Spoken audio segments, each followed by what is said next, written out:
वालेकुम, welcome to another video. और उम्मीद करता हूँ कि सब ठीक ठाक होंगे। वीडियो का टाइटल आपने देख लिया होगा। ये जो है कुछ क्वेरीज हैं, कुछ जो स्टूडेंट्स अभी पढ़ रहे हैं और कुछ जिनकी डिग्री कंप्लीट हो गई है उनके हवाले से है। और आप लोगों जो नए स्टूडेंट्स आने वाले हैं उनके लिए भी एक ये आप कह लें कि गाइडलाइन है। आप लोगों ने भी यही फॉलो करनी है आफ्टर 1 ईयर 2 ईयर या 3 ईयर जितनी भी आपकी डिग्री रिमेनिंग रहेगी उसके बाद।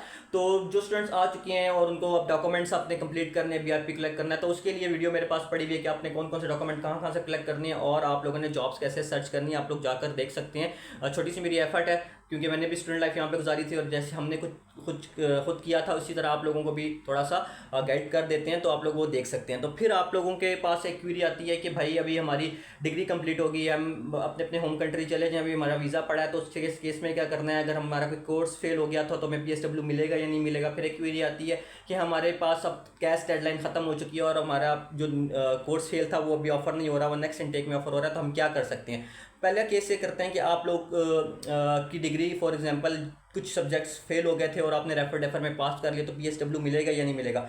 100% पीएसडब्ल्यू मिलेगा। पीएसडब्ल्यू की जो रिक्वायरमेंट होती है वो ये होती है कि आपकी डिग्री कंप्लीट होनी चाहिए। चाहे एक दफ़ा में पास की हो, 2 दफ़ा में की हो, 3 दफ़ा में की हो, होम ऑफिस को इससे कोई कंसर्न नहीं होता। Degree completion is the requirement और आपका जो यूनिवर्सिटी है वो आप होम ऑफिस को रिपोर्ट कर देती है अगेंस्ट और कैश नंबर, और आपके पास वो कैश नंबर होना चाहिए। वो आपके पीएसडब्ल्यू के लिए भी चाहिए होता है, तो अपना कैश संभाल के रखना चाहिए आप लोगों को। नहीं तो आपके कंसल्टेंट के पास होता है, नहीं तो आप यूनिवर्सिटी से जाकर अगर गुम हो गया तो ले सकते हैं। ठीक है, अपने स्टूडेंट आईडी के केस उनके पास कैश नंबर होता है, कंप्लाइंस डिपार्टमेंट यूनिवर्सिटी में होते हैं, उनके पास ये पड़ा होता है। ठीक है, फिर जो केस आता है कि हमारा सब्जेक्ट फेल हो गया, तो अब हम क्या करें। अभी नेक्स्ट इनटेक नहीं, नेक्स्ट को जो है कोर्स अभी नहीं ऑफर हो रहा, फेल हुआ तो वो नेक्स्ट इनटेक में होगा। तो अभी क्या करें, हमारा फॉर एग्जांपल नवंबर में कैश एक्सपायर हो रहा है और जनवरी में है, तो अभी तो यूनिवर्सिटी ऑफर नहीं करेगी किसी भी सूरत। तब क्या किया जाए। उसके लिए फिर 2-3 सिनेरियो होते हैं। आपने जाके यूनिवर्सिटी के जो है प्रोग्राम लीडर, मॉड्यूल लीडर, उससे जाके मिलना होता है और उससे रिक्वेस्ट करनी होती है। मेल पे कर लें या जाकर कर लें, जो भी आपकी यूनिवर्सिटी का तरीकाकार है आपने वो फॉलो कर लेना होता है।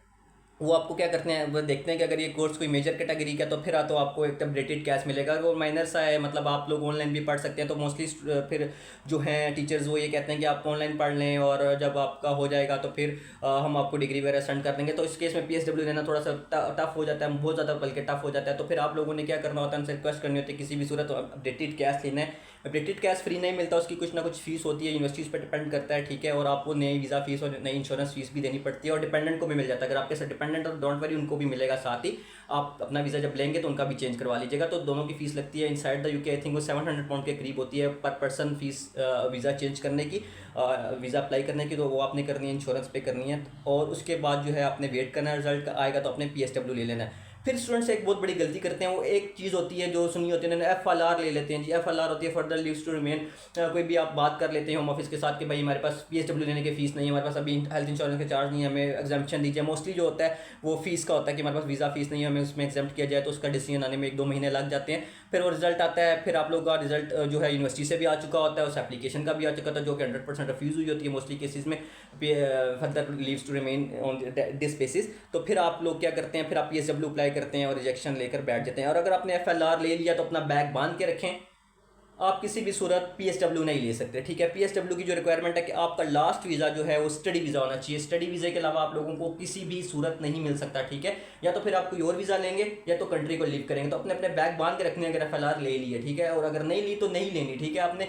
इसको आप डिले कैसे कर सकते हैं। इसको डिले करने के लिए आपने ये होता है कि आपने अपना जो है ना स्कैन नहीं करना है, एनएफसी के साथ स्कैन नहीं करना अपना BRP card while applying for the PSW application, और आपने बीआरपी के बायोमेट्रिक्स की अपॉइंटमेंट लेनी है, जाके उनके ऑफिस से अपने बायोमेट्रिक कराना है और आपने 1-2 महीने बाद की ले लेनी है। ठीक है, देख लेना, स्लॉट्स अवेलेबल होती है, जितना लेट हो सके आप ले लें, तो आप लीगल रहते हैं। ठीक है, उस बेसिस पे भी। ठीक है, क्योंकि अपने एप्लीकेशन स्टार्ट की होती है, आप बायोमेट्रिक्स का वेट कर रहे थे, जो कि आपका कसूर नहीं होता। ठीक है, डेट आपने ली और उस डेट को अपने जाके करना है, तो फिर आप ले सकते हैं। फिर स्टूडेंट्स होते हैं, हमने भाई 1 साल 2 साल 3 साल कर ली है, अब हम जो है हॉलीडेज एंजॉय करना चाहते हैं, डिग्री कंप्लीट है, वीज़ा तुम्हारा आगे 2-3 महीने का पड़ा हुआ है, तो हम जाकर 15-20 दिन में वापस आ जाएंगे। मोस्टली केसेस में ये होता है कि जैसे डिग्री कंप्लीट होती है तो अर्ली कंप्लीशन की ईमेल कर दी जाती है।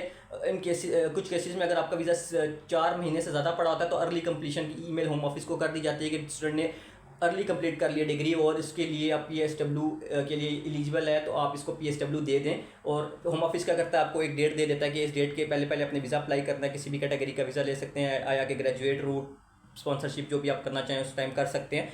और उस पर एक बात लिखी होती है कि अगर आप आउटसाइड द यूके हैं तो फिर आप एलिजिबल नहीं है। तो इसलिए आपने आउटसाइड यूके नहीं होना, आपने इनसाइड यूके रहना है जब तक आपके हाथ में बायोमेट्रिक रेजिडेंस कार्ड नहीं आता न्यू वाला, PSW वाला, आपने कंट्री को लीव किसी भी सूरत नहीं करना, आपको वापस एंट्री नहीं मिलेगी, आपके पास वीज़ा नहीं होगा, वीज़ा उसी टाइम ख़त्म हो जाता है उसी डेट के मुताबिक, और आपकी एंट्री रिफ्यूज़ हो जाती है। बॉर्डर फोर्स आपको कभी भी किसी भी सूरत UK का बॉर्डर क्रॉस नहीं करने देगी किसी भी रास्ते से, चाहे ज़मीनी रास्ता है, ट्रेन से हैं, प्लेन पे आए, वो आपको बॉर्डर फोर्स एंट्री नहीं देगी क्योंकि आपके पास वीज़ा ही नहीं होगा, ठीक है। उनके सिस्टम में आपका वीज़ा ख़त्म हो चुका होता है। तो आप लोगों ने गलती नहीं करनी, जहाँ 1 साल 2 साल 3 साल आप लोगों ने यहाँ पे गुजारे हैं, 2 महीने 3 महीने और गुजारे हैं, अपना वो कार्ड लेकर फिर आप जाएँ। 2 साल का होता है, 2 महीने रह गए हैं, फिर 15 दिन की बात नहीं, 2 महीने रह गए हैं, जितने आपके पास एक्सपेंस हैं वहाँ पे करने के लिए, जो भी आपके वहाँ पे मसरूफियात है उसको करें और फिर वापस आ जाएँ, ठीक है। तो आपने कंट्री को लीव नहीं करना PSW लिए बगैर। तो ये एक छोटी सी वीडियो थी, आप लोगों को बता दिया PSW के हवाले से कि क्या क्या सिनेरियोज होते हैं। और अभी भी कोई क्वेरी है तो आप लोग मुझे इनबॉक्स कर सकते हैं, DM पे कर सकते हैं, इंस्टा पे Gmail कर सकते हैं, या मेरी TikTok ID पे कमेंट कर सकते हैं। मिलते हैं नेक्स्ट वीडियो में, तब तक के लिए अल्लाह हाफिज़, ना खैर।